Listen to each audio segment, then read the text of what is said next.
తెలంగాణలో తక్కువ ఫీజులతో high quality results ఇస్తున్న ఏకైక సంస్థ Tirumal IAS institute. Welcome to Suman TV.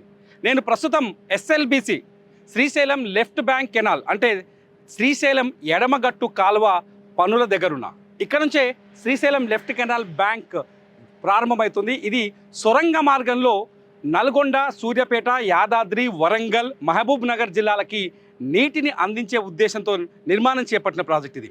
SLBC project కృష్ణానదికి ఎడమగట్టున నాగర్ కర్నూలు జిల్లా అమరాబాద్ మండలం దోమలపెంట దగ్గర ప్రారంభమవుతుంది.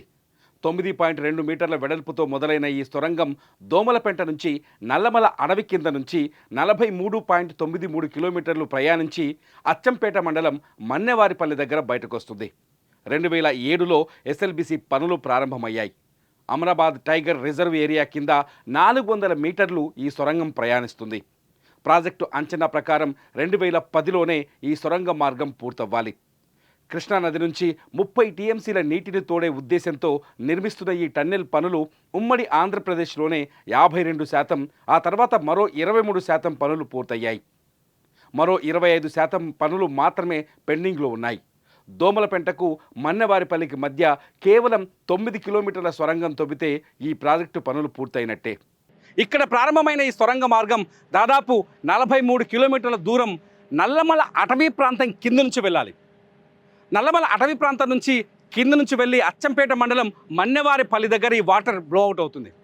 అచ్చంపేట మండలం మన్నెవారిపల్లి నుంచి ఎదురుగా దాదాపు 22 కిలోమీటర్ల వరకు ఈ ప్రాజెక్టు సొరంగ మార్గం పూర్తయింది. అంటే నల్లమల అటవీ ప్రాంతం, వన్యప్రాణి సంరక్షణ ప్రాంతం ఎక్కడైతే ఉందో, టైగర్ జోన్ కానీ వన్యప్రాణి సంరక్షణ ప్రాంతం ఎక్కడైతే ఉందో అక్కడ నల్లమల నుంచి మనం హైదరాబాద్ నుంచి శ్రీశైలం వస్తున్న రోడ్డు కింద నుంచి టన్నెల్ పనులు ఇప్పటికే పూర్తయిపోయినాయి. దాదాపు 22 కిలోమీటర్ల వరకు తవ్వకం జరిగింది. మిగతా సగం భాగాన్ని ఇటు నుంచి అటు తవ్వుకుంటూ వెళ్ళారు. దాదాపు 13-14 కిలోమీటర్ల వరకు ఈ టన్నెల్ తవ్వకం పూర్తయింది. దీన్ని జేపీ కంపెనీ ఏదైతే ఉందో, జేపీ గ్రూప్ సంస్థ ఈ టన్నెల్ కాంట్రాక్ట్ తీసుకుంది. వాళ్ళే పనులు కొనసాగిస్తున్నారు. ఎస్ఎల్బిసి నుంచి నీటిని తరలించాల్సిన ప్రాంతమంతా పూర్తిగా నల్లమల అటవీ ప్రాంతం. పర్యావరణ నిబంధనల ప్రకారం నాగార్జున సాగర్ ఎడమ కాలువ మాదిరిగా ఇక్కడ ఓపెన్ కాలువలు తవ్వటం సాధ్యం కాదు. ఓపెన్ కాలువలు తవ్వితే నేషనల్ గ్రీన్ ట్రిబ్యునల్ దగ్గర ఆటంకాలు ఏర్పడే అవకాశం ఉంది. అటవీ వన్యప్రాణి సంరక్షణ కేంద్రానికి ఎలాంటి ఆటంకం లేకుండా ఈ ప్రాజెక్టును నిర్మించవచ్చని కేంద్ర పర్యావరణ శాఖ అనుమతులిచ్చింది. ఈ నేపథ్యంలోనే టన్నెల్ విధానాన్ని ఎంచుకున్నారు.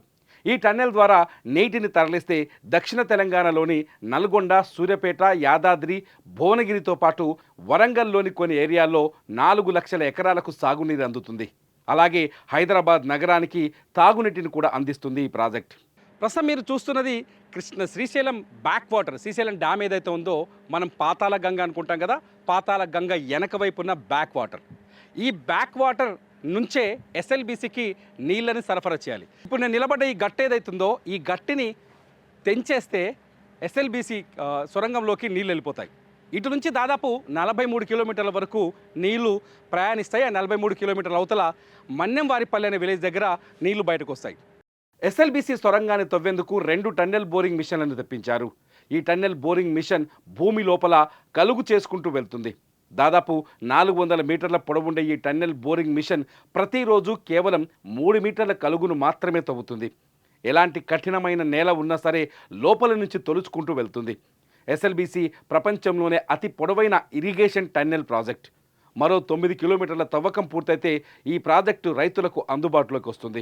నిజానికి సొరంగ మార్గం ఇది ప్రపంచంలోనే 5వ అతిపెద్ద సొరంగ మార్గం. ఇండియాలో ఇంత పొడుగున్న అంటే దాదాపు 43 కిలోమీటర్ల పొడుగున్న సొరంగం ఒక్కటి కూడా లేదు. ఇది వాటర్ కోసం నిర్మించారు. కాకపోతే అటల్ టన్నెల్ ఒకటే ఇప్పటివరకు ఉన్న నెంబర్ 1 సొరంగం. దాదాపు 9 కిలోమీటర్ల దూరం ఉంది. ఇది హిమాచల్ ప్రదేశ్లో అటల్ టన్నెల్ గురించి మనం చూసాము చాలామంది, మనకు వార్తల్లో చూసాం. అటల్ టన్నెల్ కంటే చాలా పెద్దది. మొత్తం ప్రపంచంలోనే 5వ అతిపెద్ద టన్నెల్ ఈ ఎస్ఎల్బిసి టన్నెల్. దీన్ని ఏఎంఆర్ ఎలిమినేటి మాధవరెడ్డి ప్రాజెక్ట్ అని కూడా అంటారు. 1978లో మర్రి చెన్నారెడ్డి ఉమ్మడి ఆంధ్రప్రదేశ్కి ముఖ్యమంత్రిగా ఉన్నప్పుడు ఈ ప్రాజెక్టు కోసం నిపుణుల కమిటీని వేశారు. సొరంగ మార్గం ద్వారా దక్షిణ తెలంగాణకు నీటిని అందించవచ్చని తేల్చారు. 1980లో 3 కోట్ల నిధులు కేటాయించి అక్కమ్మ బిళం దగ్గర అప్పటి సీఎం టి అంజయ్య ఈ ప్రాజెక్టుకు తొలిసారి శంకుస్థాపన చేశారు. 1983 మేలో అప్పటి సీఎం ఎన్టీఆర్ ఎడమగట్టు కాలువతో పాటు కుడిగట్టు కాలువకు శంకుస్థాపన చేశారు. 1995లో సొరంగ నిర్మాణం ఆలస్యమవుతుందని భావించి ప్రత్యామ్నాయంగా నల్గొండ జిల్లా పుట్టగండి దగ్గర ఎత్తిపోతల పథకాన్ని నిర్మించారు. 2005లో అప్పటి సీఎం రాజశేఖర్ రెడ్డి 2813 కోట్లు కేటాయించారు ఈ ప్రాజెక్టు కోసం. 2007లో పనులు మొదలైన వివిధ కారణాలతో పనులు ఆలస్యమవుతూ వచ్చాయి. 2024-25 బడ్జెట్లో తెలంగాణ ముఖ్యమంత్రి రేవంత్ రెడ్డి మళ్ళీ ఈ ప్రాజెక్టు కోసం 800 కోట్ల రూపాయలు కేటాయించారు. 2025 ఫిబ్రవరి 18వ తేదీన పనులు మొదలైనప్పటికీ 22వ తేదీన పైకప్పు విరిగిపడి పనులకు బ్రేక్ పడింది. ఎస్ఎల్బీసీ సొరంగ మార్గం పూర్తయితే ఆంధ్ర తెలంగాణ మధ్య ఉన్న నీటి వివాదంలో కూడా కొంత స్పష్టత వచ్చే అవకాశం ఉంది. ఇప్పటికే ఆంధ్ర తెలంగాణ మధ్య కృష్ణా జలాల పంపిణీపై దుమారం చెలరేగుతోంది. ప్రతిసారి వివాదం కొనసాగుతూనే ఉంది. ఆంధ్ర ప్రాంతానికి కేటాయించిన జలాలని కృష్ణానది నుంచి ఏపీ వాడుకున్న తర్వాత తెలంగాణ పూర్తి స్థాయిలో వాడుకోవట్లేదు అనేది అతిపెద్ద సమస్యగా మారింది. తెలంగాణకి భీమా, నెట్టెంపాడు, కల్వకుర్తి, రంగారెడ్డి, పాలమూరు రంగారెడ్డి లాంటి ప్రాజెక్టులు ఉన్నప్పటికీ పూర్తి స్థాయిలో తెలంగాణ ప్రాంతానికి కేటాయించిన కృష్ణా జలాల్ని ఆ ప్రాజెక్టుల ద్వారా తోడలేని పరిస్థితి.